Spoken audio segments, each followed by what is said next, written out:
Muy buenas noches, bienvenidos a la Facultad de Derecho, Ciencias Políticas y Sociales de la Universidad Nacional de Pilar, en el marco de los festejos del 23º aniversario de fundación de la Universidad Nacional de Pilar.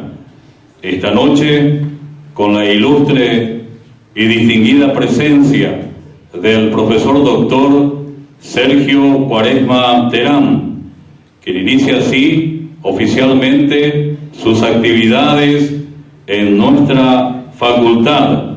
Señoras, señores, destacamos la presencia en nuestra mesa de honor del doctor Sergio Cuaresma Terán, igualmente del señor decano de la Facultad de Derecho, Ciencias Políticas y Sociales, profesor doctor Víctor Encina Silva, del señor vicedecano de la facultad, profesor doctor José Ifrán Russo, de la directora académica de la institución, doctora Norma Garay de Mellone. Conferencia sobre teoría del delito. Agradecemos la presencia de los directivos de la Universidad Nacional de Pilar, docentes, estudiantes que están presentes para compartir esta actividad prevista en la noche de hoy, en este salón, profesor doctor honoris causa, escribano Arnulfo Quintana dos Santos. Señoras, señores, en la apertura, las palabras del doctor Víctor Encina Silva, decano de la Facultad de Derecho, Ciencias Políticas y Sociales.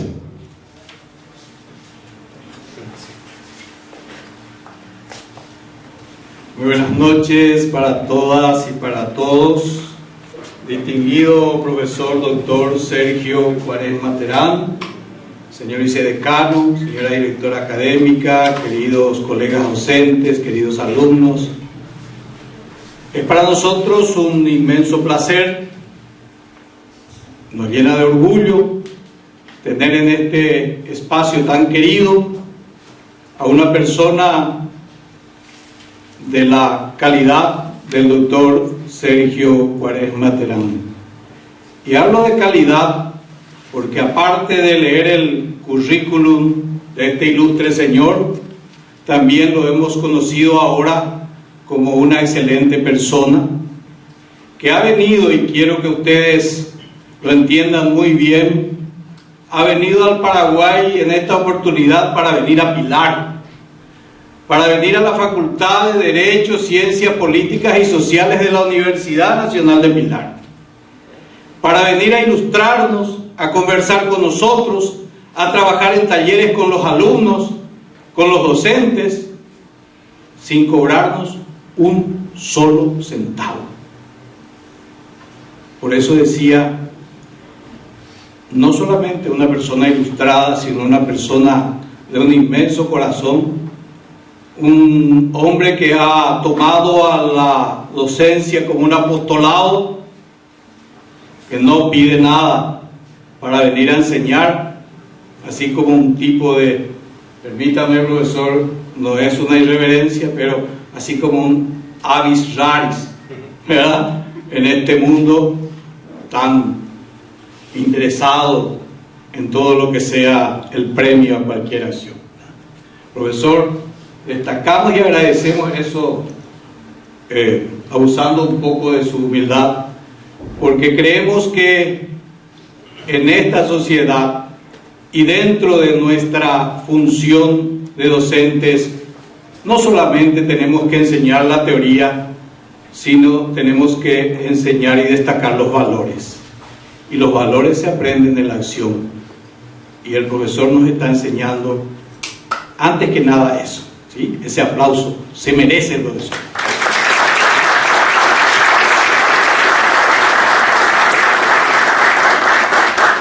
Quiero también que me permitan agradecer las gestiones de la compañera profesora Agustina Sánchez, quien desde el consultorio jurídico ha hecho posible todo esto para que hoy el querido profesor esté con nosotros.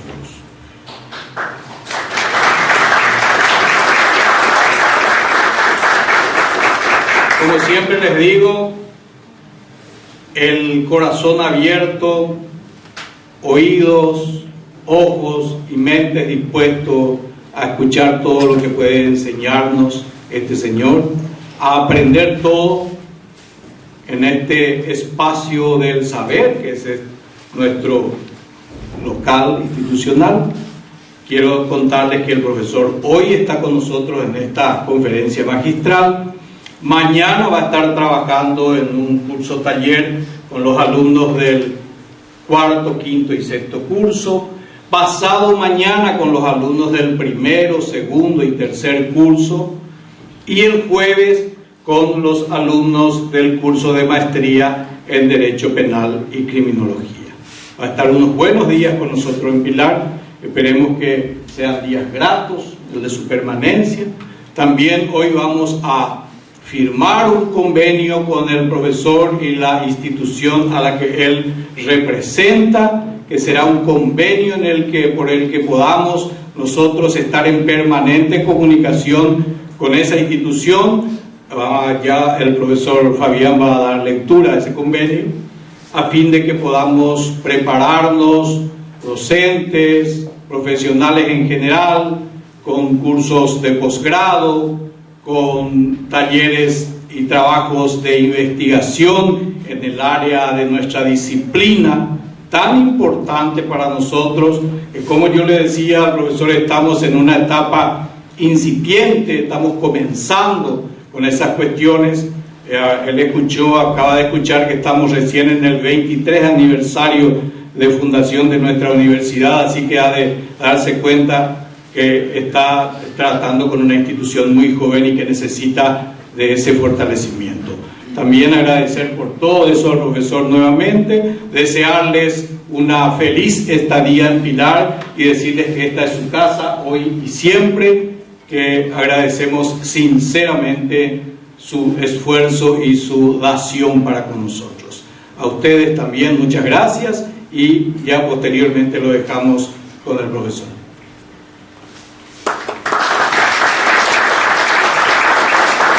Decano de la Facultad de Derecho, Ciencias Políticas y Sociales, profesor doctor Víctor Encina Silva.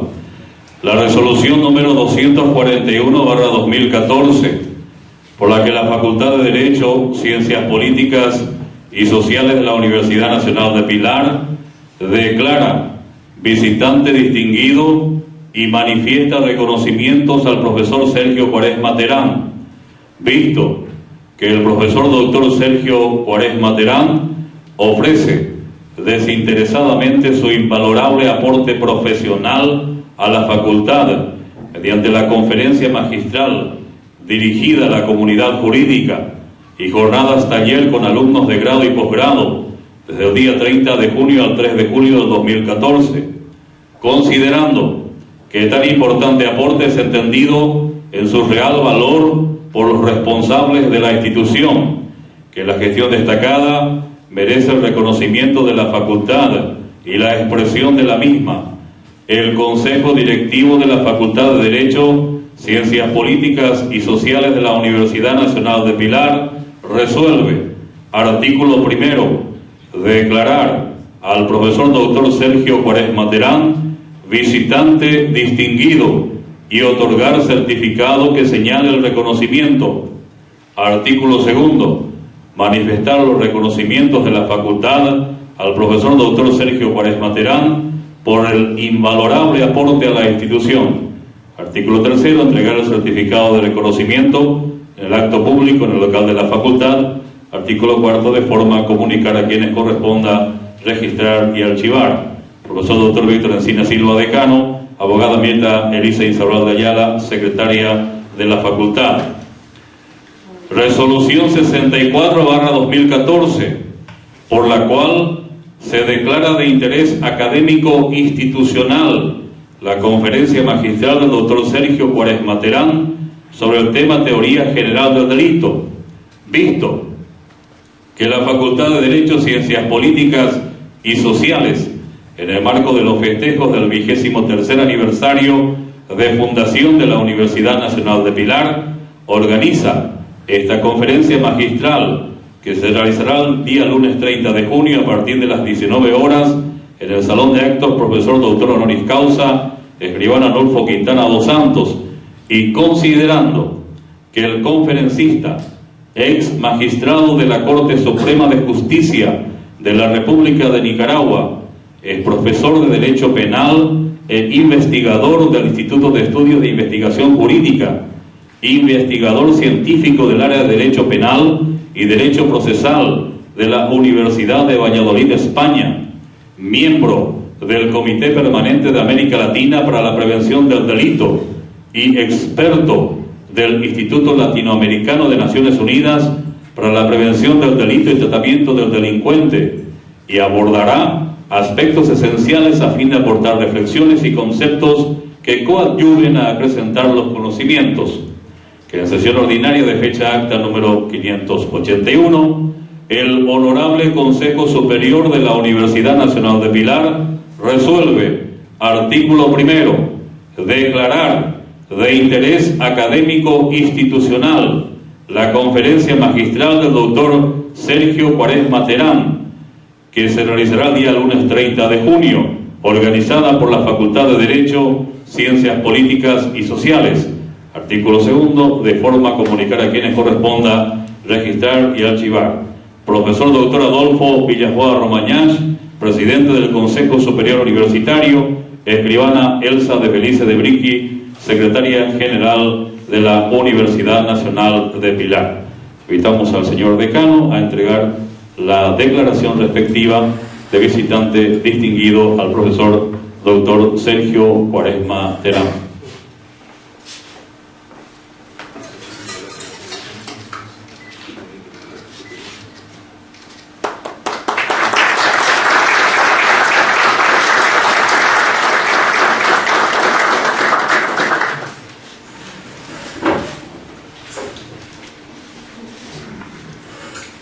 Señoras, señores, un breve resumen académico, currículum vitae del doctor Sergio Quaresma Terán.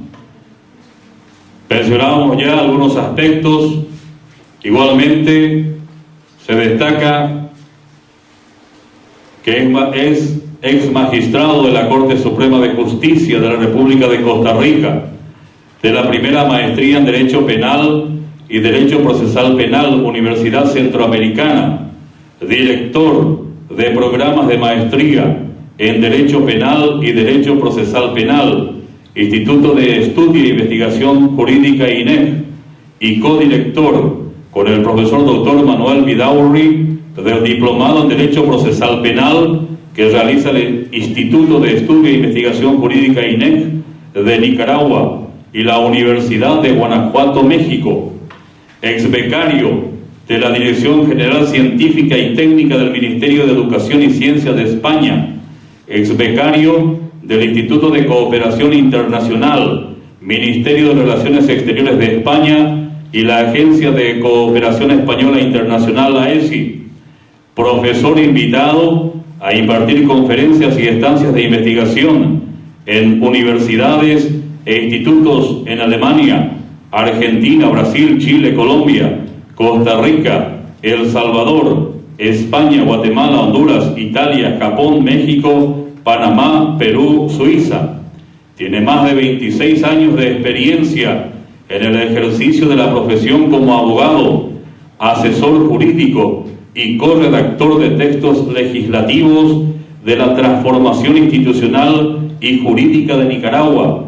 Fue magistrado de la Corte Suprema de Justicia. Se graduó de licenciado en Derecho por la Universidad Centroamericana de Nicaragua y realizó sus estudios de posgrado en Derecho Comparado, Criminología, Derecho Constitucional y Ciencias Políticas y Derechos Humanos en universidades de España, Perú y Chile. En su práctica profesional tiene una alta experiencia en el manejo de conflictos. En su experiencia de asesoría legislativa destacan su participación en la redacción del Código Penal, Comisión de Reforma de la Justicia Penal Militar, Comisión Redactora de la Ley Orgánica del Poder Judicial, Comisión Redactora del Código de la Niñez y la Adolescencia, entre otros trabajos y reconocimientos. Señoras, señores, es un gusto presentar esta noche al profesor doctor Sergio Cuaresma Terán.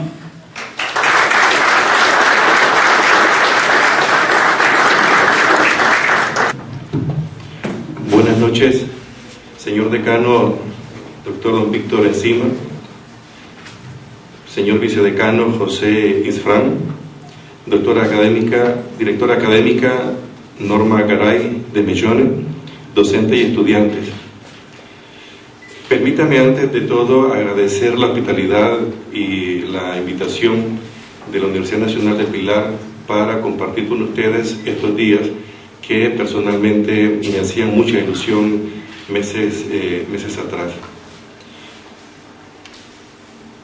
A lo largo de esta semana desarrollaremos, como decía el señor decano, don Víctor, una serie de temas que esperamos que sea de mutuo enriquecimiento. Su servidor viene a compartir testimonio personal del desarrollo de la teoría del delito y compartir con ustedes algunas reflexiones con el ánimo de promover el debate y con ánimo de promover también el interés por uno de los temas particularmente importantes para el derecho penal, como es la teoría del delito.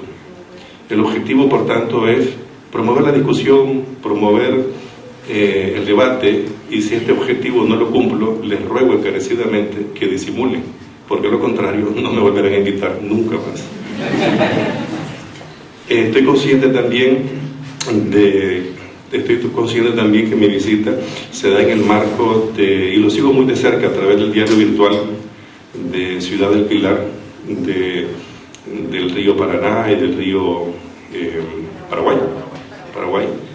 Y estoy consciente de ello. También tengo listas las maletas, esperamos que eso no suceda. Oro todos los días para que la naturaleza sea benigna como lo ha sido hasta el momento. No olvidemos que la palabra tiene fuerza de vida y de muerte, y si queremos vida simplemente tenemos que declararla. Quiero agradecer también particularmente, gracias decano, quiero agradecer también, señor decano, a las personas que usted delegó para que me atendieran, a las abogadas Agustina Sánchez Gutiérrez y Ramona Mesa, porque fue una atención muy fina de su parte. Les agradezco la delegación que dio y además también las atenciones que recibí por parte de ambas, que no veo en este momento. Bien, aquí está Agustina. Dicho esto, y a mis queridos colegas docentes y alumnas y alumnos, igual agradecerles que un día como hoy, a esta hora de la noche, sin perjuicio que ustedes estén acostumbrados a salir un poco más tarde, estar aquí por lo largo de las próximas 3 horas conmigo, mentira, los próximos minutos conmigo, pues también supone un acto de heroicidad, ¿no? Y más ahora en el marco del Mundial, que ganó muy apretado Alemania, ¿no? Me pasó bastante mal, pero bien. Dicho esto, quisiera compartir con ustedes un tema particularmente importante, como les expresaba con anterioridad. Decano, perdóneme, y le agradezco la fineza de la institución a través de la facultad de la universidad, a través de la facultad de Derecho, por los inmerecidos nombramientos que me ha dado, pero que los recibo con mucho cariño y que son parte, sin duda, de mi país.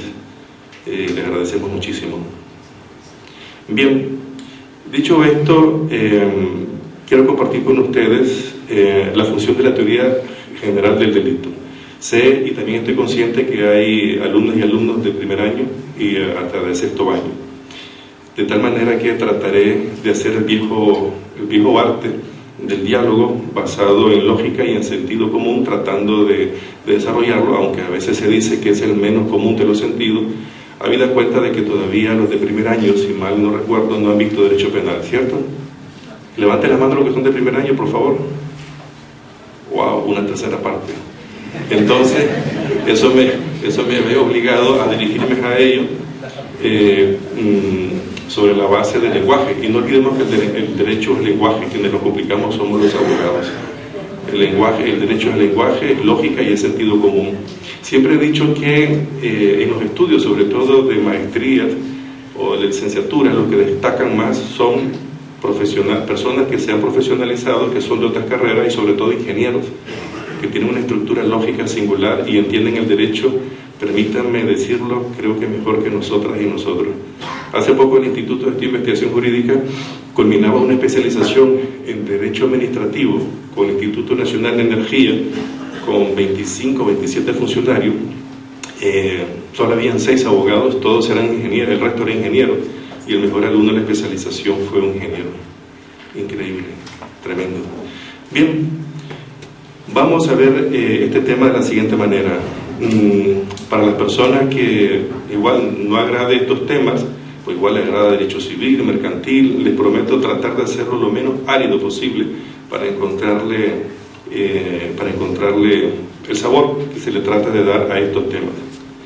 En la página, en la presentación, como ahora están de moda las redes sociales, les confieso que a veces, no sé, tengo mis dudas con las redes sociales, pero me dice el ingeniero del instituto, que es un chico muy joven, no, mire, profe, tiene que tener también sus redes sociales, y, en fin, y de tal manera que si alguna persona cree que le soy de utilidad y se quiere comunicar conmigo, pues ahí hay muchas formas de comunicarnos a través de mi correo electrónico, mi página web personal, donde están las pocas cosas que he escrito y que se pueden bajar por PDF, la cuenta de Twitter y la de Facebook, que es pública, y la del instituto, que no la puse, la página del instituto. Bien, conversemos entonces. Voy a tratar, faltan 3 para las 8. Vamos a hacer un conversatorio y como inicio de la jornada que vamos a desarrollar a lo largo de esta semana. En esta noche vamos a tratar un tema que el Estado siempre lo utiliza para resolver los conflictos sociales, y lamentablemente a lo largo de la historia, y nunca mejor hoy día, el Estado lo utiliza para resolver problemas que se deberían de resolver de una manera totalmente diferente. En este caso, el derecho penal. El derecho penal, como todas y todos lo saben perfectamente, que es un mecanismo de control y trata de resolver los conflictos sociales, actúa siempre después del hecho, es por facto, actúa posterior a lo que se ha desarrollado, sin perjuicio de que tenga una carga muy importante de prevención. Sin embargo, quisiera que me acompañaran desde el concepto de la norma hasta lo que está sucediendo actualmente en América Latina, para que tengamos un panorama, o fortalezcamos el panorama que tengamos, o sumemos algunos elementos a la discusión que igual ya los han tenido en consideración, y de lo contrario, pues para mí ya se cumpliría el objetivo de esta presentación. Nos preguntamos lo siguiente: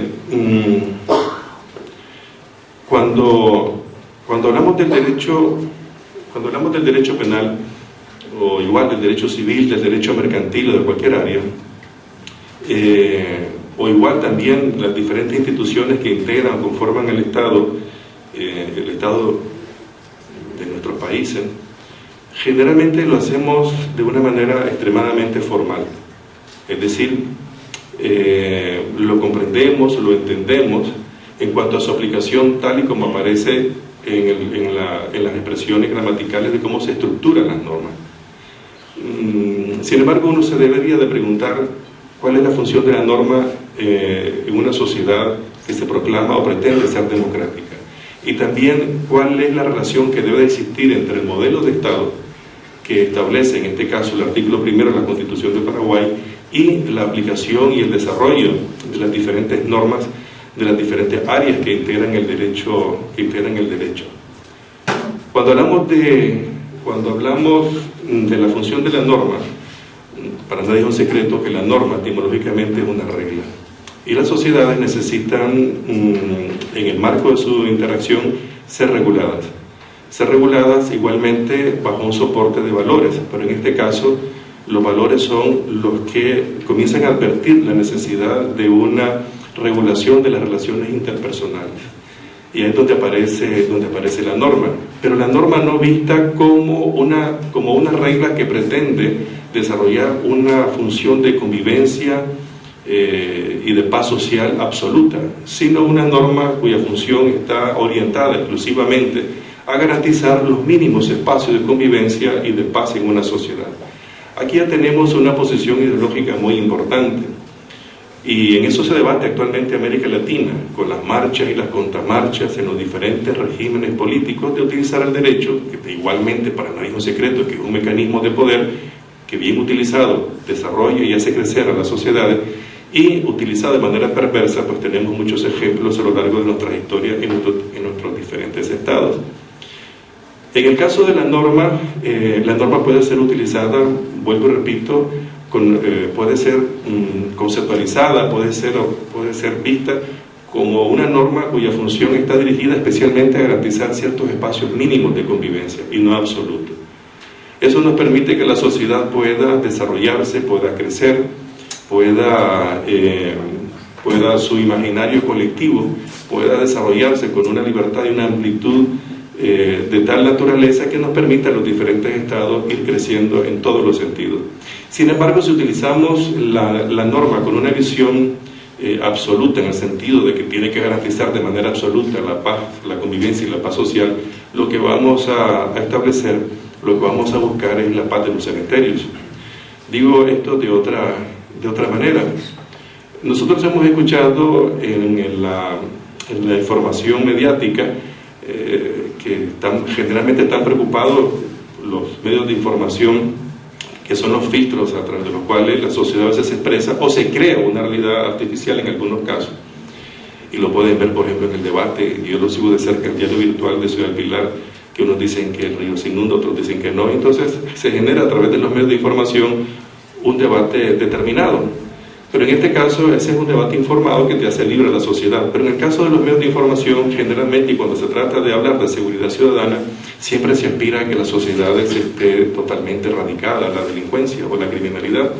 Y eso hace que se vea la norma como una norma con una función totalmente de paz absoluta, como que si fuera, como que si la norma vendría a solucionar los problemas a tal magnitud que sería capaz de que nuestras sociedades no puedan delinquir. Y se estaría aspirando en todo caso a sociedades muy cerradas, sociedades donde se va a considerar el derecho como un mecanismo de poder absoluto, y eso no es positivo desde mi punto de vista. Por eso, cuando hablamos de la norma, tenemos que hablar de una norma en sentido que garantiza esos ciertos espacios mínimos en donde las personas, hombres y mujeres o viceversa, podamos relacionarnos respetando las diferencias entre todas y todos, para que la misma pueda crecer, y en este caso considerar a la criminalidad como un problema humano y un problema social. Esto ya es un punto de partida muy importante, en la medida en que cuando hablamos de la criminalidad no estamos hablando de ninguna batalla contra el mal, no estamos hablando de ninguna batalla contra Satán ni Belcebú, estamos hablando de nuestros propios problemas como hombres y como mujeres que cotidianamente cometemos errores, de los desaciertos del Estado, de los problemas de la administración pública y también de los problemas de la convivencia, en este caso entre las personas. Hay dos formas de tratar y abordar estos temas: o los tratamos o los abordamos de una manera pragmática, partiendo, por tercera vez repito, considerando la norma con una función meramente pacificadora, pero con mínimos aceptables, no considerando la norma con una función absolutista, de tratar de garantizar la paz absoluta, porque lo que estaríamos haciendo es ahogando y asfixiando las posibilidades de que una sociedad crece. Nos preguntaríamos cómo una sociedad no puede crecer cuando se considera la norma de manera absoluta. Les pongo un ejemplo de mi país. Atravesamos los años 80 un fenómeno de revolución. Hubo una ruptura radical en los años 79, el 19 de julio de 79, y se pasó de un estado formal, entre comillas, que era la dictadura del ex general Anastasio Somoza, y se pasó a un periodo revolucionario. A lo largo de muchísimos años, hasta que desembocó del 79 al 87 una nueva constitución política, la mayor parte de la legislación, por no decir la totalidad, iba orientada a sofocar precisamente esos espacios mínimos de convivencia, y se hacía que las normas tuvieran una visión absolutista, una visión muy cerrada, Por ejemplo, la persona que difunda información falsa será condenado de 5 a 15 años de prisión. Y uno se pregunta, ¿y qué cosa es información falsa? El hecho de que yo tenga hambre es una información falsa. El hecho de que no haya comida, el hecho de que haya ciertas necesidades básicas que no estén resueltas, eso es una información falsa. Entonces el poder en este caso concreto establece esos parámetros o utiliza la norma con una función de establecer para sus propios intereses una función de paz absoluta. Es como eliminar a la pobreza a través de una ley o a través de un decreto. Obviamente que lo que estaríamos ahí haciendo es que la sociedad se vuelva una sociedad totalmente silenciosa, porque la única garantía que tendría la sociedad en este caso sería su silencio. De tal punto que, y en lo personal, cuando iba a la universidad, y recuerdo iba en los autobuses, en mi sociedad, una sociedad que no ha logrado tener el crédito que tiene la ciudad de Pilar, cuando hacen referencia a la ciudad de Pilar, es la ciudad de la cordialidad, es la única que no me aprendí de memoria, de la cordialidad, o la ciudad de las aves, por ejemplo, o mi patria chica, así, ¿verdad? Entonces, ciertamente es una sociedad muy comunicativa, muy sociable, y de repente encontraba un fenómeno curioso: la gente no hablaba, la gente no conversaba. Y cuando estaba en casa yo decía algo en voz alta, no porque fuera gritón, sino simplemente una conversación normal, me decía mi madre o mi padre, pues, hable papá, porque te pueden escuchar. Algo así como George Orwell, ¿no?, en El Gran Hermano, de 1984, para el que lo ha leído. George se equivocó, y no era para esa época histórica, sino era para ahora, ¿no?, la época tecnológica, pero en esa época histórica todo el mundo no hablaba, y si hablaba era con la persona más cercana, porque no sabía si el que iba a hablar se iba a molestar, iba a denunciar, etc. Entonces la sociedad comenzó a paralizarse, se comenzó a paralizar la sociedad. Esa es la paz de los cementerios, y en los cementerios no se crece, no crece nada, absolutamente nada más que el monte. Mientras se disuelven del polvo al polvo, que volvemos, y crece la maleza, más de ahí no crece nada en la paz de los cementerios. Por eso los estados denominados democráticos deben de promover precisamente esa concepción de la función de la norma como una norma que pretende garantizar los espacios mínimos de convivencia y de paz social. Si nosotros partimos de estos conceptos, entonces, y antes de entrar al ámbito puramente penal, uno se pregunta la función que tiene en este caso la norma en el marco de un Estado, de un modelo de Estado determinado. Y ahí es donde les decía con anterioridad que tenemos, por lo menos en mi país y en otras experiencias que he observado, en el caso de Paraguay no lo conozco y no voy a atrever a hablarme, solamente lo digo en voz alta. En otras realidades estamos acostumbrados, cuando hablamos del derecho, al margen del modelo de Estado que impera en nuestra constitución política. Y eso es un error muy importante, hasta errores pragmáticos y errores de cálculo en nuestro trabajo cotidiano, para el juez, para el defensor, para el fiscal, para el abogado, para cualquier funcionario público. Desarrollar su actividad al margen de este modelo, o no considerar sus funciones al margen de este modelo, o no comprender que hay un vínculo estrecho, axiológico y genético entre el modelo de Estado y el derecho, en este caso el derecho penal, creo que es un error que por lo menos en nuestras sociedades, por lo menos en la mía, se comete. Por eso uno se pregunta, y en el caso de la Constitución paraguaya es muy importante, y lo dice también la nuestra, utilizan la misma palabra, dice que el Estado paraguayo se constituye, ¿cierto?, en un Estado social de derecho, se constituye. Esa palabra de constituirse tiene un peso específico y tiene un fondo muy importante. Cuando hace referencia a que se constituye, implica que está estableciendo un modelo de Estado a partir del cual, y no fuera de él, se va a desarrollar toda la actividad de la comunidad. Implica también tener en consideración los principios sobre los que se fundamenta ambos modelos de Estado, el de derecho y el social. Y la pregunta salta inmediatamente: ¿qué comprendemos por Estados de derecho y qué comprendemos por Estado social? Porque esto va a implicar, querramos o no, o va a tener un impacto muy importante en las diferentes áreas del derecho, vuelvo repito, internacional, privado, público, derecho comunitario, derecho penal, etcétera. No podemos hacer nada si no es en el marco de ese modelo. Hacer algo fuera es un error profesional y estatal o social o profesional bastante sensible, podríamos decir. Cuando hablamos entonces de un Estado, como lo habla la Constitución Política de Paraguay, un Estado social, un Estado de Derecho, un Estado social de derecho, uno se pregunta ¿qué comprendemos por ese binomio? Porque también nos va a permitir comprender entonces los frenos y los contrafrenos que va a tener el derecho penal y por lo tanto la función de la teoría del delito en este modelo de Estado. Cuando hablamos de un Estado de Derecho, ya lo decía la Revolución Francesa a través de la Declaración de los Derechos del Hombre en 1789, 10 años antes se creaba Ciudad Pilar. ¡Wow! 1779 se creaba la Ciudad Pilar. ¡Qué hermosura! 10 años antes, 10 años después, mientras ustedes se creaban, imagínense, mientras ustedes se creaban, en el caso de la Francia revolucionaria, en la Declaración de los Derechos del Hombre, en el artículo 16 decía lo siguiente, no se puede en un país o una sociedad donde no se reconozcan o respeten los derechos humanos y no se establezca la división de poderes, esa sociedad no tiene constitución política.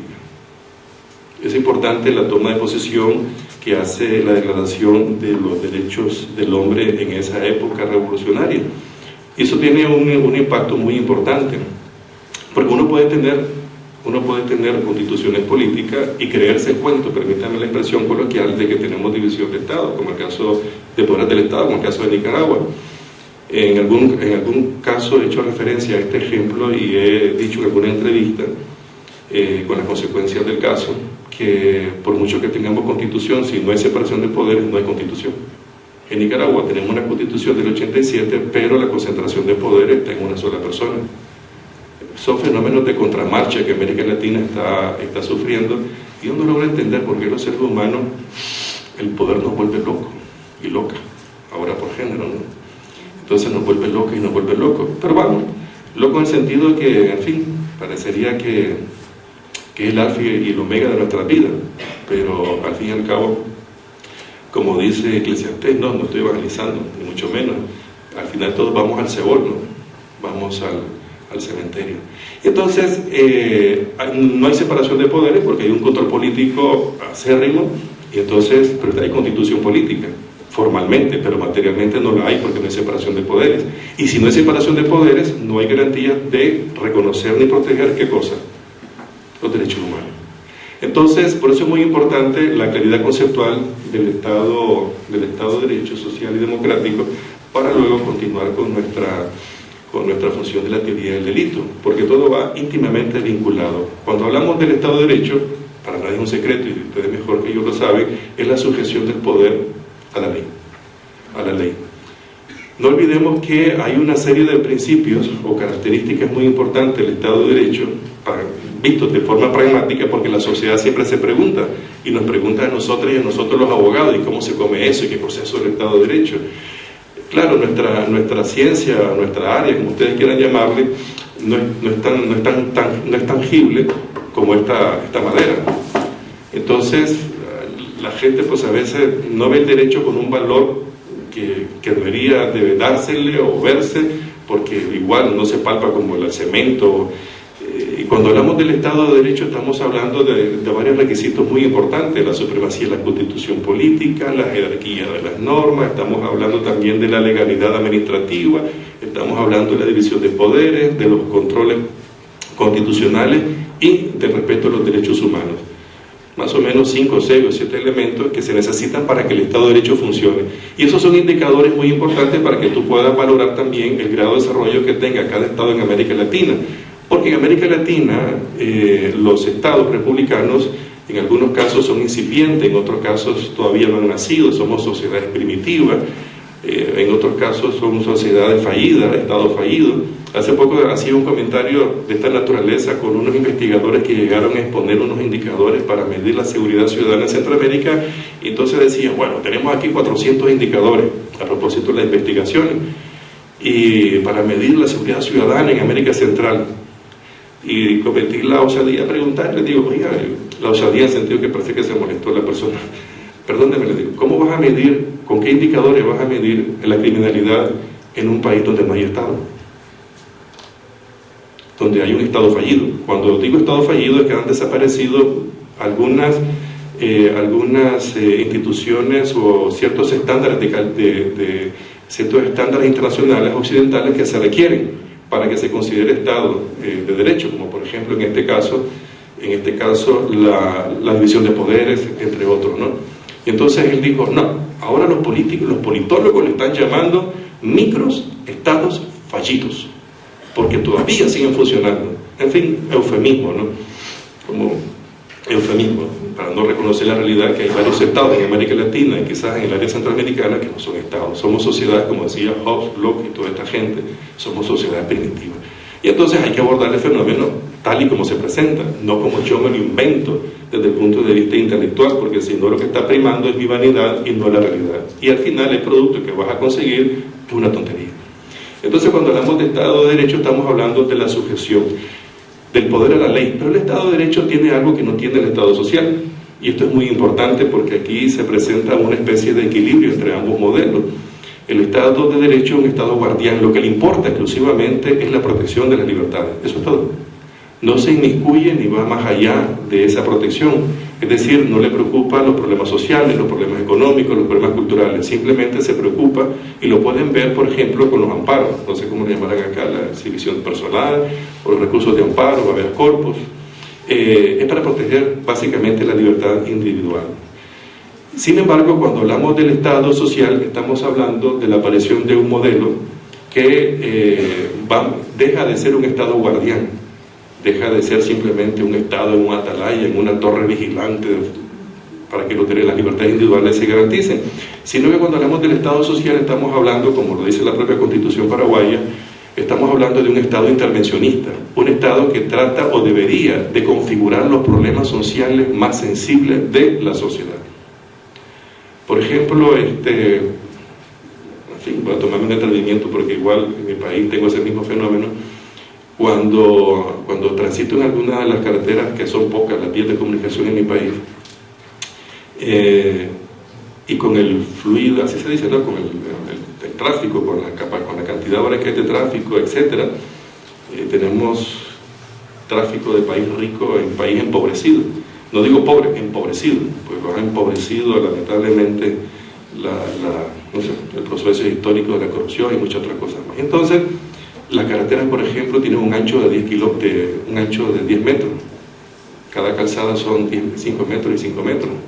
Entonces, el Estado social debe intervenir en ese tipo de situaciones para poder hacerlas un poco más anchas y hacerlas de 2 vías, de 4 vías, porque eso es que te va a garantizar seguridad. Cuando venía hacia Ciudad Pilar, que venía, les confieso, y esto no es cortesía barata, y no me gusta mentir, porque como decía Facundo Cabral, en paz descanse, no me gusta la mentira, por eso no miento, venía sumamente emocionado, ¿a qué hora llego? Contando el tiempo, ¿no? Y entonces, y de repente noté, venía en el segundo piso, en la 109, observé que el conductor iba en el centro de la carretera. Claro, digo, si es que el ancho de la carretera es el ancho del autobús. Y entonces, wow, dije yo, y allá, claro, mantuve mi emoción, pero iba preocupado. Porque cuando ya miraba un vehículo ahí que venía de frente, entonces observaba cómo el conductor se hacía un poco al lado, pero no tanto al lado. Y el Estado social está obligado a intervenir en eso. Claro, en su momento histórico, la elaboración o la confección de una carretera, que creo que le deben, ¿no? Está el monumento que está en la entrada de la ciudad, a los obreros que la trabajaron, fue obviamente una obra impresionante. Pero las sociedades democráticas están obligadas a exigir más. Entonces, más adelante, sin duda, como el caso de Panamá, que están ampliando la carretera a 4 o a 6 carriles o a más carriles, pues igual, cada sociedad pues va marcando sus tiempos. Con esto quería decir nada más que el Estado social es un Estado intervencionista que trata de configurar esos problemas más sensibles que tiene la sociedad, como la salud, la educación, etcétera, etcétera. Cuando el profesor y señor decano, don Víctor, decía que somos una universidad, bueno, estoy hablando en plural, que son una universidad joven de 23 años, qué suerte que son una universidad joven, porque se están desarrollando en el marco, están naciendo y desarrollando en el marco de un contexto que es radicalmente diferente a las que universidades que tienen 100, 200, 300 años se crearon. Totalmente diferente. Estamos en una época de globalización, estamos en una época que está marcada por las pautas de información y conocimiento y no de la experiencia, sino que lo que vale acá es si tienes conocimiento y sabes hacer. Por eso ahora muchachos de 18 años están ocupando puestos de gente que a veces tenía 40 años para ocuparlo. ¿Por qué? Porque lo que importa es el conocimiento de algo, el conocimiento para poder desarrollar una tarea determinada. Entonces, y en este contexto, la universidad nace precisamente en un contexto muy importante, y todo lo que está desarrollando y estructurándose, en lo personal lo he observado, está en función de lo que está sucediendo en este contexto global, en la aldea global. La mayoría de ustedes, que son personas muy jóvenes, todas y todos somos jóvenes, pero cronológicamente hay un sector que igual tiene 20 años, 21 años, ¿cierto? Tienen 17, etcétera, ya no pertenecen a Paraguay, pertenecen al mundo. Generación como, quizás no tanto la mía, porque la mía se debate en otra generación, generaciones, por ejemplo, de personas que igual tienen 70 años en este momento, son generaciones locales.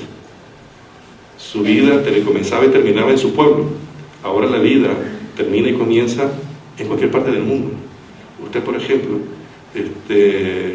su vida no está en Paraguay. Paraguay es un punto de referencia. Eso es todo.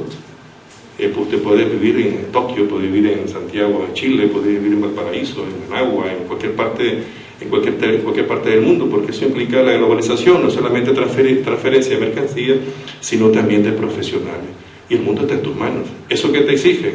A propósito, como un plus, que a mis estudiantes siempre lo digo, muchachos, no olviden, terminando la carrera de Derecho, tienen la obligación como mínimo de terminar 2 o 3 idiomas, en la medida que lo puedan, háganlo, por favor, inglés, francés y alemán, y en este orden, porque si vas a estudiar a Europa, el segundo idioma más importante es el francés y el alemán, igualmente, porque es la cuna, la fuente del derecho, pero en términos de trabajo y organismos internacionales está el inglés, el español, el francés y después el alemán.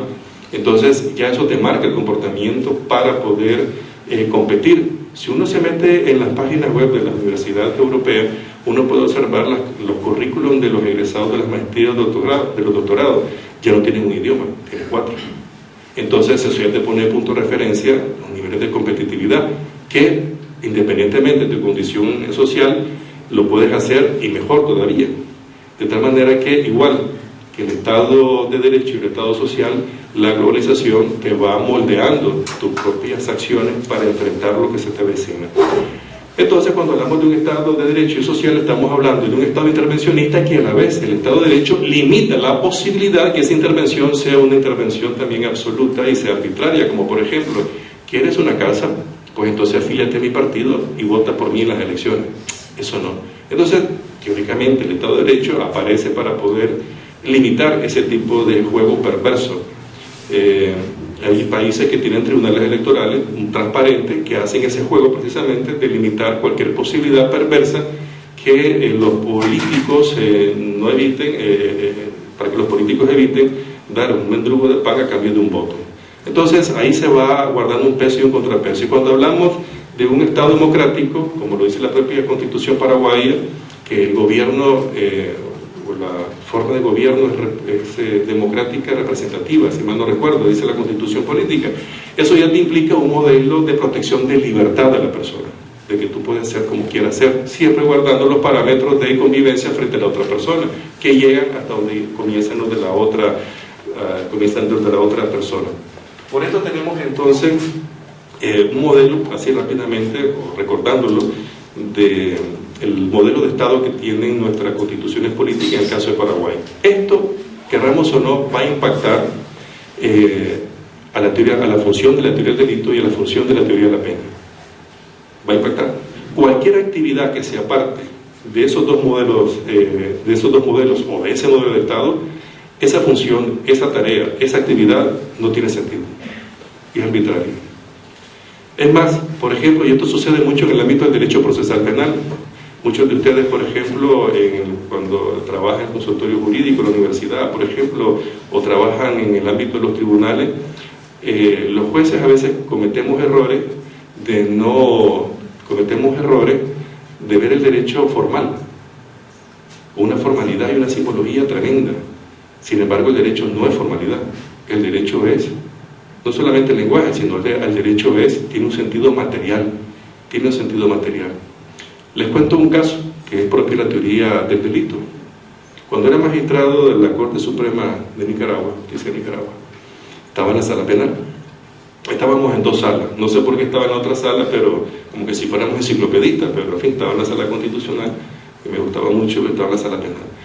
Y en una ocasión, esto lo hice como un ejercicio académico, en solitario con unos colegas en la sala penal. En una de las audiencias, que eran todos los lunes, a las 8 de la mañana, estábamos conociendo de un recurso de casación de una señora que había sido condenada por portar 26 gramos de cocaína por 5 años de prisión y una cantidad de 100.000 córdobas, que en aquel contexto, con el cambio del dólar, esta señora tenía, conforme a su condición social, que haber nacido, 14 o 18 o 23 veces para poder, dólar a dólar, recogerla y pagarla. Pero bien, entonces el fiscal en la defensa puso ahí su expresión de agravio, el fiscal haciendo su trabajo en el sentido que no, señor juez, no, señora Sala lo penal, rechace la casación por esto y por esto y por esto y por esto. Claro, un fiscal que se aparta del modelo de Estado. Fíjense que el fiscal pudo haber hecho lo que hizo la sala, y la defensa, en vez de hacer lo que hizo la sala, la defensa no solamente expresaba la expresión de agravio, sino que además también pedía clemencia por la víctima. Señor magistrado, por favor. Bueno, en fin, en la sala andaban correteando dos niñas, una de 14 y una de 8 años más o menos. Andaban correteando, iban donde una familiar, parece, y luego se regresaban donde la condenada. No condenada en sentido operativo, sino una mujer que ha sido condenada. Entonces iban, se sentaban en las piernas de la que era su madre, volvían donde la abuela, y así estaban. Y le digo al secretario, José Antonio se llama, sigue siendo todavía, José Antonio, ¿son hijas de la señora? Sí, son hijas. Ah, mira qué interesante. Vamos a hacer un ejercicio de esas cosas que uno, para darle sentido que el derecho sirve para algo, ¿no? Y también para motivarme y de tener un respiro de que se pueden hacer las cosas. Y le digo al colega que estaba a la par, que influenciaba mucho en otros magistrados también, por líneas de carácter político. Y entonces, hombre, hagamos una travesura acá, le digo. ¿Y cuál? Mira, dice la Convención sobre los Derechos del Niño, o dicho de otra manera, el Estado social le obliga al funcionario a ser activo y no ser burócrata. Eso quiero llevarte. ¿Ves cómo el modelo de Estado determina nuestro comportamiento, o debería de determinar nuestro comportamiento?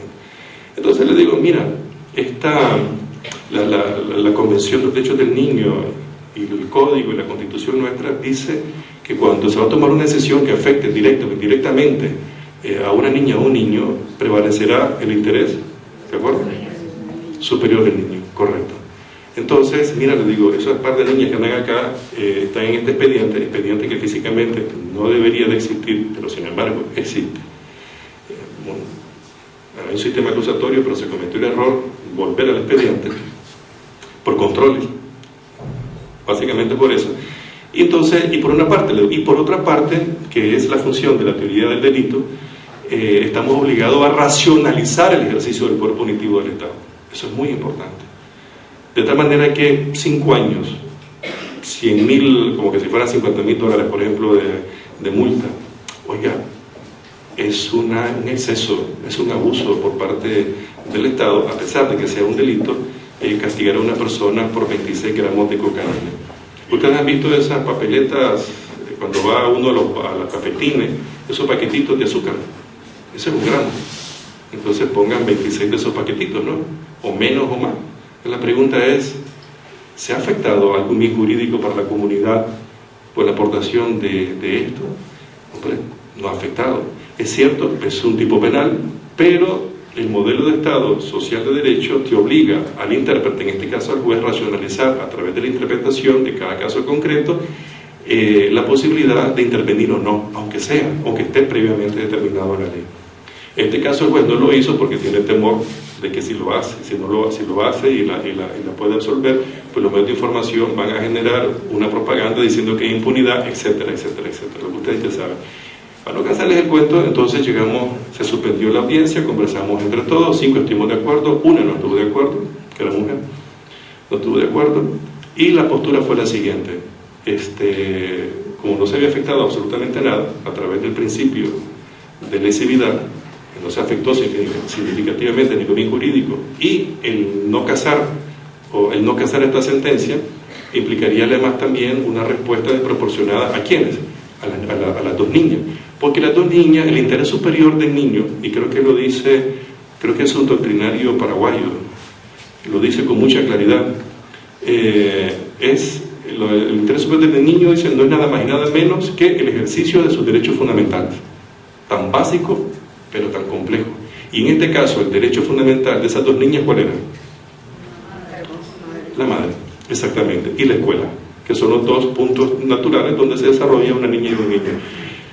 Haber no casado esa sentencia, por ejemplo, que no se casó, simplemente en un acta se dijo, se absuelve porque no ha cometido absolutamente nada. Entonces esa fue la decisión que la sala tomó. Y en lo personal les cuento esta anécdota porque me sirve para poder demostrar que si se utiliza el modelo de Estado de una manera responsable y de manera con mucha responsabilidad y mucha madurez, la sociedad se vuelve de mayor calidad humana, se vuelve más digna la sociedad, y hace que esas sociedades sean menos violentas, como lamentablemente se está recurriendo a las políticas de ley y orden, o de mano dura, o etcétera, etcétera, a lo largo y ancho de América Latina.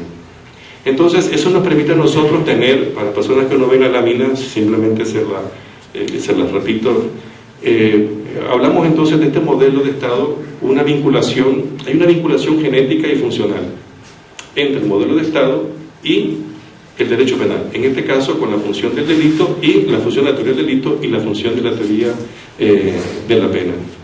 Y también determina, y lo dice el propio Código Penal de ustedes, lo establece con mucha claridad, que la función democrática del derecho penal es la protección de los bienes jurídicos, que vamos a desarrollar en las diferentes sesiones a partir de mañana.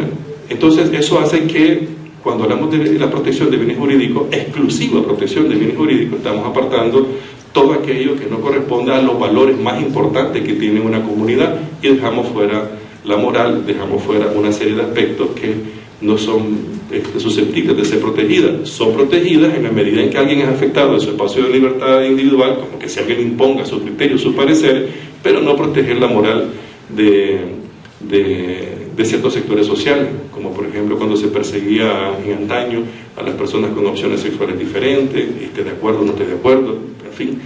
Yo no soy ningún Dios cuando de pequeña para andar determinando que se comporten como se comportan, que se comporten como yo me podría comportar. Es muy importante entonces tener en consideración el vínculo genético y funcional del modelo de Estado a la teoría del delito, y todo lo que implica sus elementos, sus subelementos, categorías, sus principios, todo, absolutamente todo, y no digamos en derecho constitucional, en la ciencia política, etcétera, etcétera. Cuando hablamos entonces de la función de la teoría, del delito, estamos hablando de lo siguiente: las sociedades tienen conflictos, nuestra comunidad tiene conflictos. Ya aquí, por ejemplo, hay un conflicto muy serio, la gente está así como tensa porque, en fin, ¿a qué hora este hombre se calla? Porque es noche, no tenemos que ir. Entonces se genera un conflicto, ¿no? Hay una tensión en el ambiente. Toda sociedad tiene sus conflictos. Estos conflictos se pueden solucionar de dos maneras. Uno, por olfato, y otro, de la manera más segura, y esa seguridad te la da una fórmula teórica que se ha discutido a lo largo del tiempo y en el espacio por el derecho penal, que ahora se denomina teoría del delito. Antes esto se era resuelto, ¿se acuerdan ustedes? En 1575, allá por donde, la época que se publicó El Príncipe de Maquiavelo. Recuerden, en aquella época, por lo artesanal que estaban, los problemas de carácter penal se solucionaban de una manera curiosa. El delito eran dos elementos, el famoso, ¿se acuerdan? Elemento, la imputatio facti, para los que les gustan los latinazgos, la imputatio facti y la imputatio iuri. la imputación del hecho y la imputación jurídica. En aquel contexto histórico había una transformación del mundo exterior y se imputaba inmediatamente el hecho a una persona a la que estuviera más cerca. No olviden que el concepto de sospechoso siempre ha imperado como una forma abstracta o etérea que permite al poder punitivo controlarlo a su ancha, a su discrecionalidad. No olvidemos que el manual del hereje de Eymerich está fundamentado precisamente en el concepto del sospechoso. También el del Maleus Maleficarum, el de la martillo y la bruja, si se acuerdan ustedes, del siglo XII, el siglo XIII, el siglo XIV. Y también nuestros códigos procesales penales recogieron esos temas, y ahí están, y sin embargo a veces no nos damos cuenta. No he leído el Código Procesal Penal de Paraguay, pero estoy casi seguro que dice algo que dice el resto de América Latina. Me corrigen, por favor, para no seguir diciendo una herejía. El Código Procesal Penal de Paraguay dice algo así como la finalidad del proceso penal es para determinar los autores, el hecho y los que participaron en el hecho, y también, y aquí viene lo importante, para mantener la paz social, para mantener la convivencia social. ¿Cierto? ¿Lo dicen? ¡Wow! ¡Qué barbaridad! Yo por eso ya no compro souvenirs, porque todos vienen de Taiwán, ¿no? China continental, ¿no? Y entonces dice eso, ¿no? El Código Procesal Penal. La trascendencia que tiene esa frase puede ser positiva, pero también tiene sus riesgos, y la tienen todos los códigos procesales penales. Si uno hace, y sobre todo nosotras y nosotros los abogadas y abogados, que somos muy dados a hacer consideraciones en tal o cual sentido, si hacemos una valoración contrario censo, decimos entonces que toda aquella persona que altere esa paz y esa convivencia social, ¿qué implica qué posición tiene frente al Estado esa persona? O dicho de otra manera, el proceso penal tiene la finalidad de mantener, ¿qué cosa? La paz y la convivencia. Eso es lo que dice. ¿Me parece bien? Usted dirá, pero usted dijo al inicio que esa es la función de la norma jurídica, en términos generales, ya que el espacio y la norma procesal es otra cosa muy diferente. Si la finalidad del proceso penal es mantener la convivencia, cualquiera que sea parte de esa finalidad, ¿cómo creen ustedes que puede ser considerado? Dígame. Sospechoso. Y de ahí es donde nacen los conceptos del derecho penal del enemigo.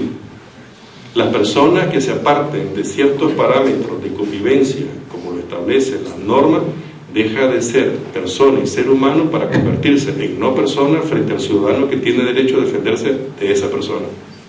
Por eso, algunos códigos, cuando establecen ese tipo de finalidad, internamente tienen menos garantía que otros, porque están dirigidos a personas que se apartaron de esa visión ideológica y que al final nos convertimos en no seres humanos.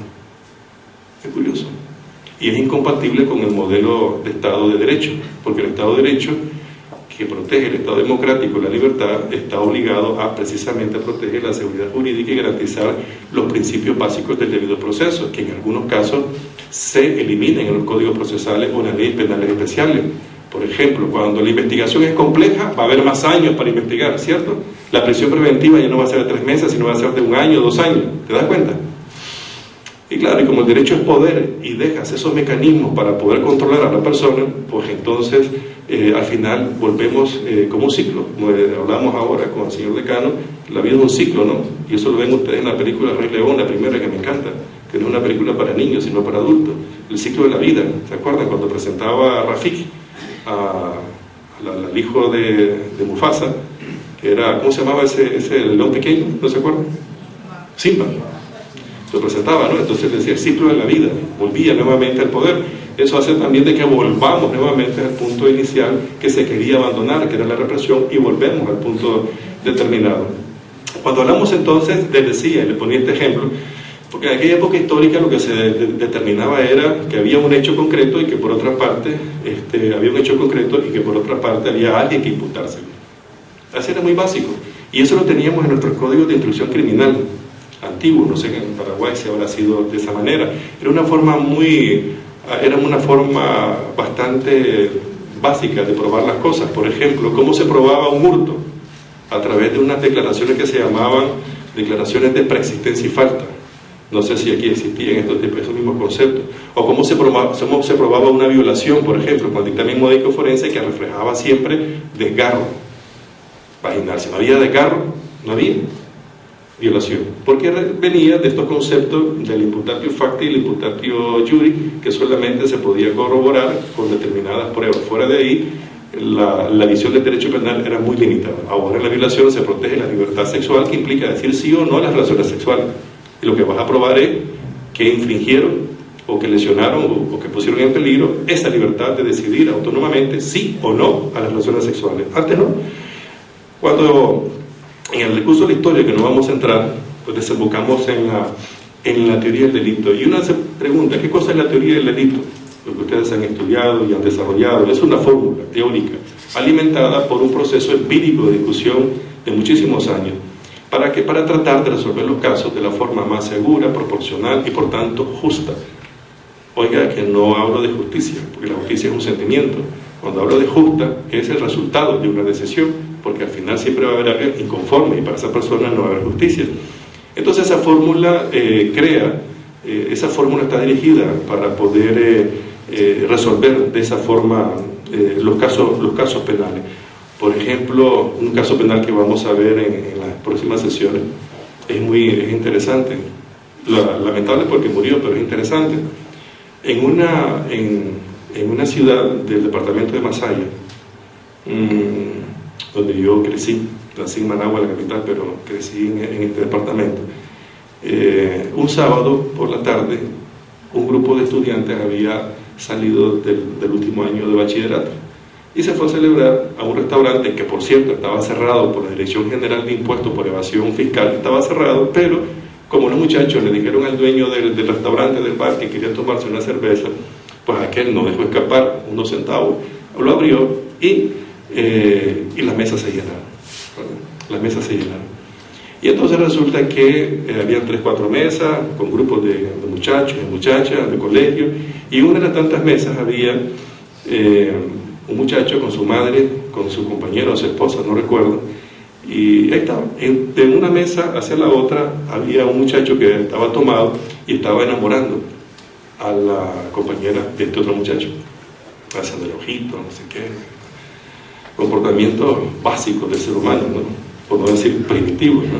En vez de levantarse y decir, oiga, ¿cómo te llaman? Tan simple, ¿no? La gente se complica la vida. Pero vamos, y si te dicen que no, pues bien dicho, ¿no? Y si te dicen que sí, pues imagínate. Mi madre y mi padre tuvieron 7 hijos, 7 hermanos, vivieron 50 años felices, etc. Entonces, es una cuestión nada más de... Y entonces, se molestó. Ahí la chica no actuó con prudencia, no se levantaron, sino que se quedaron. Entonces fue al baño, aquel fue al baño, discutieron, regresaron y se toman a los golpes. Entonces ya se comienzan los golpes, ¿no? A uno que otro. Y resulta que el muchacho de acá, que era más fuerte, más grande, en los golpes, claro, la intención es golpearse nada más, porque no hay elementos objetivos que te indiquen que quería matarlo. No tienen pistola, no tienen cuchillo, no tienen botellas quebradas, no tienen, sino que golpearse, ¿no? En una de las tantas, él le pega un golpe, aquel se aparta, lo separa, deciden irse este grupo, se marcha, y al poco andar, al que habían golpeado, muere. Resulta que le había pegado un golpe acá, y por aquí pasa un nervio, como pasa por 2 o 3 partes más del cuerpo, que cuando se enerva, hay personas que son tan susceptibles que mueren. Entonces él le pega el golpe, el nervio se enervó y colapsó el corazón, dio un colapso en las arterias, no pasó la sangre y murió un paro cardíaco. Entonces la pregunta es responsable de esa muerte o no es responsable? Recuerdo que la madre me llamó de madrugada, entonces, porque esta señora trabajaba con mi madre en un momento determinado, fui a ver, y entonces como cuando uno ve el sistema de cerca, ¿no? Entonces la policía no es capaz de valorar esas cosas y decir, no, esto tiene que ir donde el juez. Está bien, el fiscal igual. Es decir, cuando no hay un marco conceptual claro de la teoría general del delito, es muy difícil resolver problemas de naturaleza penal y se resuelven a través del olfato. ¿Y cuál es el olfato? Me decía el policía, me decía el fiscal y me decía el juez, me decía el fiscal. Es que hay un muerto. Sí, no, hay un muerto, claro que sí, le digo. Todos los días hay muerto. La pregunta es que si hay una razón de causalidad y se le puede imputar la muerte a esta persona o no. Esa es otra cosa muy diferente. No, es que así no se ven las cosas, doctor. Hay una muerte. Wow, digo, yo me siento en el siglo XVI. Imputatio facti, hay un hecho. Y hay que buscar a quien imputárselo. Y al más cercano, que era este tonto, que en vez de irse con la mujer, se tomó puñetazo, yo le diría al hombre, no discutamos, pues. Sí, mi mujer es guapa y toda, pero en fin, ya la piropeaste, me parece bien, y me voy, pues. Es de sabio ese proverbio, el que no hace una contienda, yo peleando. Pero bien, dirían ustedes que es cobarde, pues claro, estoy vivo. Solo los valientes mueren, ¿no? Eso es broma. Y entonces la pregunta que se hace uno ahí, ¿cómo se resuelve esto? Y al final lo condenaron. Y en el dictamen médico legal decía lo que les estoy expresando, y que la muerte no fue a causa del puñetazo, sino fue por el nervio que se enervó. Y eso hizo un colapso interno. Que hay personas muy susceptibles a ese tipo de reacción, como las alérgicas, por ejemplo, ¿no? Entonces, cuando hablamos nosotros de la función de la teoría del delito, está para tratar de resolver los casos de una forma segura, proporcional y por tanto justa. Y esta fórmula está compuesta por los elementos que ustedes han venido estudiando a lo largo de su carrera, que a la vez están vinculados, querramos o no, al modelo de Estado que hemos conversado con anterioridad. Cuando hablamos del comportamiento humano, como en este caso concreto que les he puesto, hay un comportamiento humano, pero a la vez también hay que determinar si hay una relación de causalidad y se le debe imputar objetivamente o no el resultado de la persona, porque puede haber relación de causalidad, puede que el puñetazo le haya causado la muerte, pero no se le podría imputar objetivamente la muerte a esa persona, que son dos cosas totalmente diferentes. O por ejemplo también cuando hablamos de la tipicidad, cuando se encaja en el comportamiento, si el hecho es antijurídico, igual se le puede culpar a la persona. Reprochabilidad, dice el Código Penal de ustedes, la reprochabilidad, que es la esencia de la culpabilidad. Entonces, cuando hablamos de estas categorías del delito, que a la vez se comienzan a fragmentar en ciertas subcategorías o elementos o subelementos, para el Estado social de derecho es particularmente importante, porque lo que se hace ahí es racionalizar y limitar el ejercicio del poder. Personalmente se siente uno impotente cuando las autoridades te dicen, no, hay un muerto. Te sientes impotente, ahí no hay un control del ejercicio del poder. Si tú tienes jueces bien preparados, tienes magistrados bien preparados y tienes abogadas y abogados bien preparados, yo amo mi carrera. Podrán haber en el mundo billones de abogados, eso a mí no me interesa. Yo amo mi carrera, y en la medida en que sepamos, no es que yo sepa, yo apenas sé 4 cosas que las que estoy compartiendo, y ya les dije que disimulen si lo hago mal, porque si no el señor decano no me vuelve a invitar. Entonces, en la medida, esa pasión por el derecho es muy importante, porque en la medida en que tengas un marco conceptual muy claro y igualmente práctico, te permite solucionar problemas y además también ganarte el dinero más fácilmente. ¿Y por qué no? Y si uno estudia para ganarse el dinero y para tener una buena vida, ¿no? Y entonces la teoría del delito, en este caso ausente en los funcionarios del Poder Judicial, pues hace que las soluciones de los casos sean arbitrarias, como otra anécdota más, por ejemplo. Allá va una camioneta con personas detrás, ya mire acá en Asunción, de que las personas a veces pagan la tina en la camioneta. Es un fenómeno curioso. A propósito del tema de los delitos de peligro que tienen aquí ustedes en Paraguay, tal vez eso lo podemos conversar en los cursos o en la pregunta y respuesta, si es que lo creen oportuno. Resulta que la persona va a la camioneta, vamos montados los pasajeros, y un pasajero le dice al conductor de la camioneta, ¿no? Por problemas de transporte público, cualquier camioneta se inventa ahí que anda transportando gente, hace muchos años. Ahora ha mejorado un poco el transporte público. El frío. Y entonces resulta que uno de los que el pasajero se pone de pie y le dice al conductor, oiga, deténgase, que aquí me bajo. No, le dice aquel, no hemos llegado a la bahía todavía, a la parada. La ley dice la bahía, ¿no? Aquí no me importa, o se baja, o se detiene, o yo me tiro. Entonces el conductor le dice, tírese. Y se tiró, y fue la última vez que se tiró en su vida. Se tiró con el vehículo en marcha y se desnucó, se fracturó, ¿no? como que dicen ahí los médicos forenses en las televisiones. En la mañana estaba desayunando y estaba mirando múltiples lesiones macrofaciales, cerebrales, no sé qué, y murió. Y uno se pregunta, ¿cuál es la responsabilidad del conductor? ¿Es responsable del conductor? No. Y lo condenaron. Y entonces la ausencia de esta fórmula, no es culpable en la medida en que el tipo que se lanzó se lo hizo en el marco de su libertad individual, así como que se pegó un tiro. Tan simple como eso, ¿no? Y entonces el juez dijo, no, hay un muerto. Y ese muerto hay que responsabilizarlo a alguien, es el conductor, y lo condenaron. ¡Wow! Digo yo, increíble, ¿no? Y si a eso le sumamos, no solamente la ausencia de ese marco referencial teórico, si le sumamos que en un contexto determinado, por campañas mediáticas, hay delitos de moda, como por ejemplo el femicidio, como por ejemplo la violación, como por ejemplo la droga, como por ejemplo tal, obviamente que todo sospechoso va a ser condenado aunque sea inocente. Entonces esos son los costos que se pagan. Entonces cuando hablamos del comportamiento humano estamos hablando de la necesidad que el legislador identifica en la comunidad aquellos comportamientos que son más reprochables y más lesivos para la comunidad y para su convivencia, y comienza a identificarlos, ¿no? Y los establece como verbo dentro de los diferentes tipos penales. Y dentro ya del comportamiento humano, como ustedes lo sabrán muy bien, el legislador valora democráticamente algunos comportamientos, o son relevantes para el sistema democrático dos comportamientos, y creo que el Código Penal paraguayo también lo tiene contemplado de esa manera: el dolo y la imprudencia. Esos son los dos comportamientos, o los dos contenidos de comportamiento relevantes para el derecho penal. Eso hace que se guarde distancia con aquellas políticas viejas de responsabilidad objetivas por el resultado. ¿Se acuerdan ustedes del homicidio preterintencional? Entonces guarda ya una marca, una diferencia, te apartan esos conceptos que son provenientes del imputatio facti y el imputatio iuri, y solamente dice: lo que me interesa a mí como sistema legal es el dolo y la imprudencia como contenido de la acción.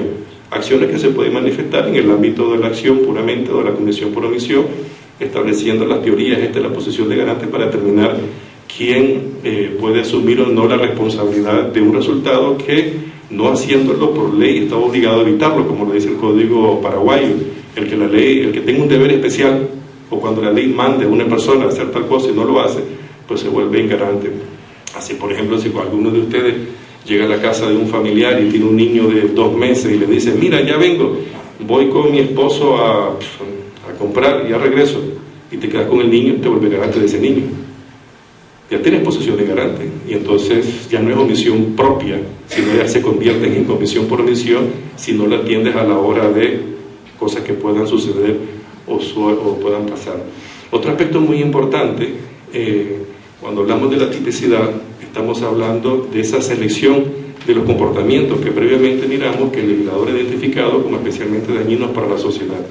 Y aquí es muy importante porque el intérprete tiene que racionalizar el ejercicio del poder a través de ese filtro de los principios que ustedes conocen también, no solamente el de legalidad, sino el principio de carácter fragmentario, de ultima ratio, el principio de lesividad, de exclusiva protección de bienes jurídicos, entre otros principios. Y eso hace que no todo, para ir finalizando, no todo lo que esté tipificado es que se va a condenar. Igualmente no todo lo que es antijurídico, porque ya miraron en el caso concreto que, si bien es cierto, no es jurídicamente permitido andar droga en las manos, lo que no es permitido es el Estado condenar a una persona por 5 gramos de cocaína, porque el ejercicio del poder es arbitrario en ese caso concreto, sobre la base del principio de la dignidad, sobre el que gira o gravita el Estado de Derecho. La Constitución paraguaya, creo, no logré observarlo, perdónenme si lo omití, pero no logro observar dónde están los principios sobre los que se ejerce o se desarrolla la nación, pero están implícitos en el modelo de Estado de Derecho. ¿Y cuáles son los principios del Estado de Derecho? Dignidad, libertad, justicia. Aunque no lo diga, por vía de interpretación lo puedes sacar perfectamente, y sin perjuicio de ello te van a declarar los instrumentos internacionales en materia de derechos humanos, que la interpretación es más benigna que la del derecho penal. La tipicidad entonces recoge todos los conflictos sociales y los trata de describir en un tipo penal. Y ahí hay que tener mucho cuidado para no exacerbar esos fenómenos, sino que racionalizar la presencia del Estado, y tratando de que el Estado siempre se mantenga, entre en última escena en el ejercicio del derecho penal. Por ejemplo, La criminalidad, de los delitos contra la criminalidad, hay que estudiarla, y uno de los desafíos que tiene el señor decano es desarrollar la investigación científica como lo vienen desarrollando. Es muy importante el conocimiento. Hay un artículo muy bonito en la revista que me obsequió él, del profesor Juan Martens, a propósito, que es un estudio de cómo estaba la criminología en las universidades paraguayas, y él advertía, ese es el título de su obra, que tiene un retraso de 80 años más o menos del conocimiento de la criminología. Entonces es muy importante el conocimiento de la criminología para poder comprender la criminalidad, y de esa manera también, cuando uses el derecho penal, puedas racionalizarlo. Por ejemplo, se ha determinado que los problemas de distribución de la riqueza, obviamente, en las sociedades, hace que determinados delitos crezcan o no crezcan, como los de la propiedad. Por ejemplo, que a menos ingresos una familia, más altos serán las tasas de crímenes contra la propiedad en esa sociedad determinada. ¿Qué vas a hacer? ¿Vas a meter más cárcel? ¿O vas a crear más condiciones de seguridad jurídica para que se cree un sistema productivo y para que la gente pueda engancharse en el trabajo? Entonces, esa es aunque esté tipificado, en este caso, el sistema, a través de la tipicidad, vista desde el modelo de Estado social y de derecho, puede racionalizar su ejercicio penal. Como en la antijuridicedad, uno cree que todo lo que es antijurídico no es permitido, o todo lo que es antijurídico hay que castigarlo. Ciertamente, igual como matar a alguien, ese antijurídico puede ser de que materialmente no lo sea porque se defiende por legítima defensa. O, muy importante también, operativizar los principios en la medida en que, si el hecho es antijurídico, puede implicar a la vez también que, siéndolo, no haya afectado materialmente ningún bien jurídico, y por lo tanto la persona no ha hecho absolutamente nada. Es como que si uno va al peluquero o al salón de belleza, y entonces le dice uno, como dice Salomón, ¿no? Vanidad, vanidades, ¿no? Entonces, mira, me corta aquí, me corta acá, este me echó, me lo deja acá. Igual, la que está cortando el cabello anda de mal humor o tiene problemas en su casa, igual el muchacho o muchacha que está cortando el cabello, y le corta mal el cabello. Como decimos nosotros, te lo dejas el chomporoco, te lo deja todo ahí, y tienes una opción. Eso serían lesiones imprudentes, porque cortar el cabello, cortarse las uñas, sacarse un diente, son lesiones. Entonces uno dice, oye, me ha lesionado el cabello de manera imprudente, de tal manera que lo podría denunciar. Podría estar tipificado, sí, en falta contra la persona, o también podría ser eventualmente un delito leve, pero yo no veo a ningún juez aceptando una acusación de esa naturaleza, o a un fiscal gastando toda su plata, energía eléctrica, la computadora, tal, para poder ejercer una acción penal de esa naturaleza, o a quien se robe, por ejemplo, un celular, o un gallo, por ejemplo. Hace poco en Nicaragua, hace unos 3-4 años, se robó el vecino un gallo, que no es mentira, lo pueden googlear, como dicen ustedes. Van donde el doctor Google y él lo encuentra. Y entonces el vecino le roba el gallo al otro, y entonces lo acusa, se desarrolla todo un juicio, y el dueño del gallo le regresan el gallo, sigue el proceso, al tipo lo condenan, el dueño del gallo se lo come, el gallo, y lo condena. El proceso penal costó más o menos, sacando cálculo entre el salario de cada uno de los funcionarios, consumo de energía eléctrica, papelería, gasto operativo, etcétera, como $100,000 por un gallo. Por un gallo. Entonces, cuando hablamos de antijuridicedad, entonces tú me dirías, pero es antijurídico, se robó el gallo, y es el gallo de su vida, y es un gallo de pelea, y que es costosísimo. Es un gallo. Es un gallo. Es un gallo, ¿no? Pero bien, como por ejemplo, claro, podrían haber respuestas a situaciones como esas, pero proporcionales, como por ejemplo los códigos penales ahora suben como titulares de derecho a los animales. Entonces, la pena a quien maltrata a un animal va a ser en proporción respecto a ese titular, que es un perro. Claro, es un perro, es el animal que más quiero, es un perro. Pero en términos de proporcionalidad nada tiene que ver con la vida de un ser humano. Entonces hay que guardarla con proporcionalidad. Y entonces la parte antijurídica en sí misma lleva también una forma de racionalizar el ejercicio del poder. Como el tema de la reprochabilidad, culpabilidad, que ustedes le llaman reprochabilidad, las respuestas del Estado tienen que ser proporcionales en función de no solamente el bien que se ha afectado, sino también la naturaleza y las circunstancias que se desembocaron en ese hecho. No es lo mismo matar a una persona por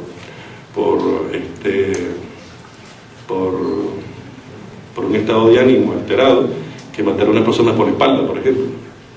No es lo mismo,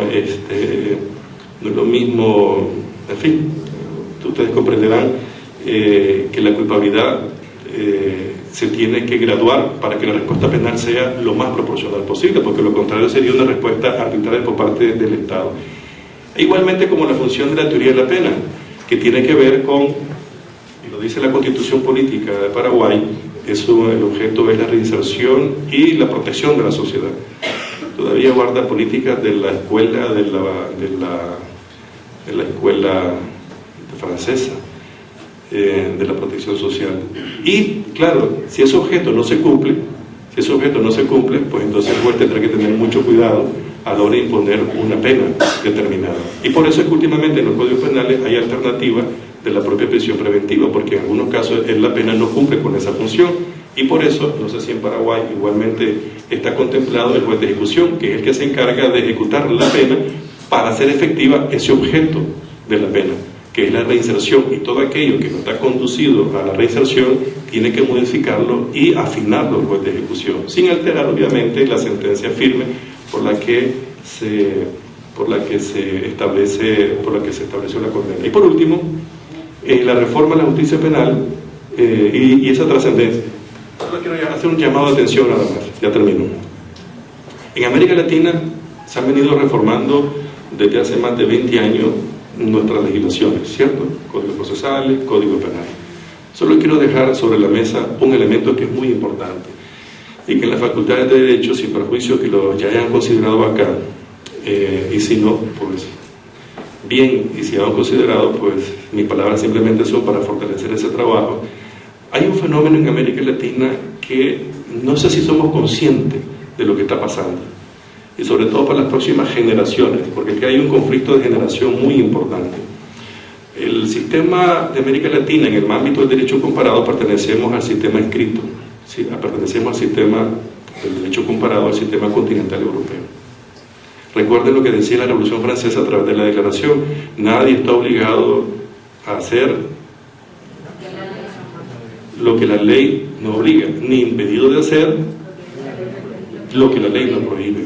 Esa es ya una fundamentación de un sistema escrito, que lo tienen la propia Constitución paraguaya, la nuestra, la panameña, todas hicieron un cálculo, calcaron, y muy buena ese cálculo, hicieron esa transcripción de la declaración y está reflejada ahí, que es la limitación del Estado de Derecho entre particulares, porque entre el particular y el Estado está en aquella disposición que dice que el poder de un funcionario y los órganos del Estado llega hasta donde establece los límites de la propia Constitución política. Esos son los dos principios de legalidad, uno contra el Estado y uno entre los particulares. Pero hay un fenómeno curioso. El Código Penal nuestro, el Código Penal de nuestros países, es de un sistema escrito. Dice el primer artículo del Código Penal, que también está vinculado a la Constitución política: nadie puede ser procesado o condenado por una acción o omisión que en el momento de cometerse no esté previamente calificado y penado de manera unívoca por la ley. Una cosa así más o menos dice. Lo estoy parafraseando, ¿cierto? Me gané un día. Entonces eso dice ya voy a terminar, no se me duerma. Y entonces eso dice, ¿verdad? Es la ley. Pero luego te vas al ámbito procesal y te encuentras varias cosas. Pero la primera pregunta que estás obligada a hacernos es: ¿a qué modelo responde del derecho comparado? No me refiero a aquella posición nacionalista de que es una invasión cultural de otras naciones. No. ¿A qué modelo pertenece? Se han hecho esa pregunta, ¿verdad? ¿A qué modelo pertenece en el derecho comparado nuestro Código Procesal Penal? Al sistema anglo-norteamericano, al sistema common law. La pregunta es: ¿ese sistema es escrito o no es escrito? ¿En qué basa su dinamismo ese sistema? En la jurisprudencia, como dice el señor decano. Es decir, la jurisprudencia vincula, es la que te marca a través de la interpretación de los casos precedentes la legalidad de los casos, no la ley escrita. Tercer aspecto, la pregunta es: ¿y nuestro derecho penal está basado en un sistema escrito? ¿Qué pasa con él? ¿Cómo vamos vamos a interactuar dos sistemas que son incompatibles. Bueno para cada sistema, porque los europeos continentales determinaron que con la ley escrita iban a sujetar al poder, porque tanta arbitrariedad y tanto dolor causó que dijeron, Rousseau y Beccaria, entre otros, dijeron, ¿saben qué? La ley, en el marco de la división de poderes, dijo el otro en una tacita de café, ya bien me los imagino a ellos reunidos en una cafetería, no, ¿sabes qué? La ley, ¿y qué va a hacer la ley? No el emperador, sino el legislador, entonces separemos, es la ley escrita. Mientras en ese momento, vía Inglaterra, llegando a Norteamérica, la configuración de las colonias, el concepto y la función del derecho era otra, muy diferente a la europea continental. Y eso hay que tenerlo con mucha claridad, porque eso profesionalmente tiene un impacto tremendo. No voy a hacer juicios de valores si positivos o negativos, simplemente genera impacto y trascendencia que hay que valorarla. Primero. Segundo lugar, en los códigos procesales nuestros se establecen mecanismos alternos de conflicto, ¿cierto? Como la mediación. Se pueden mediar todos aquellos hechos que, como ustedes lo han establecido en el Código Penal, son delitos, penas de menos de 5 años. Los que están arriba son crímenes, ¿no? Lo han conceptualizado para darle esa connotación más fuerte al crimen que al delito. Pero bien, y entonces se puede mediar. Recuerden ustedes el principio de legalidad penal, que tenía 4 garantías: nulo crimen, nula pena, está también la necesidad, el principio de la jurisdicción y el principio de ejecución. El principio de la jurisdicción decía que una persona no puede ser condenada sino en la jurisdicción correspondiente y además en el marco del debido proceso, ¿cierto? ¿Y qué cosa es la jurisdicción? La jurisdicción es juzgar y ejecutar los juzgados. ¿A quién le corresponde la jurisdicción exclusivamente? ¿A quién? A los jueces, correcto. Bueno, les agradezco muchísimo y es un placer estar con ustedes.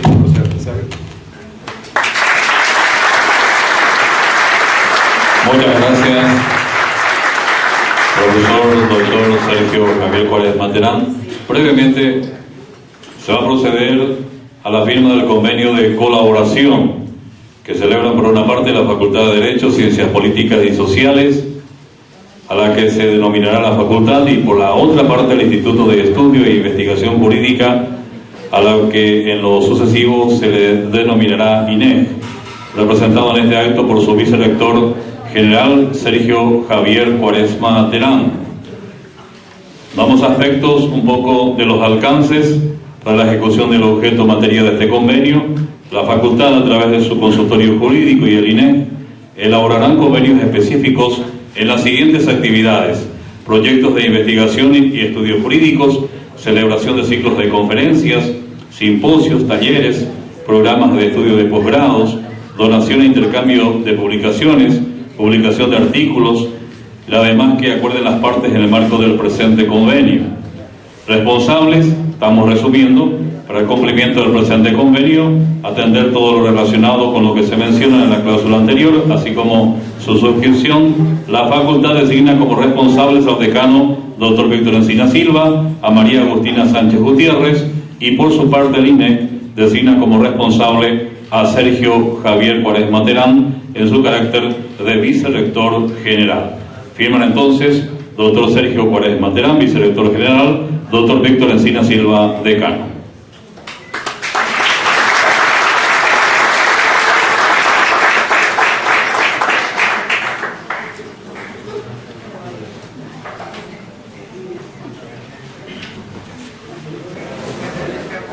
La suscripción correspondiente del convenio de acuerdo y la entrega entre las partes para culminar entonces esta primera jornada.